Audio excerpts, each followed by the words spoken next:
Naniniwala ako na hindi sapat na mahal mo lang yung isang tao. Mahal mo lang yung isang tao dahil masaya, dahil kinikilig ka. Paano pag komplikado na? Paano pag malabo na? Mahal mo pa rin ba? Doon tayo sa kaya tayong piliin. Mahal ka nga.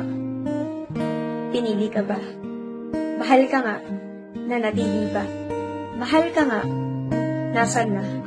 Anyone can say I love you, but not everyone can stay.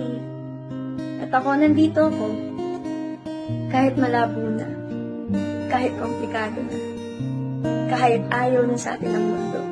Basta pag sinabi kong mahal kita, at pipiliin kita. I love you, and I miss you.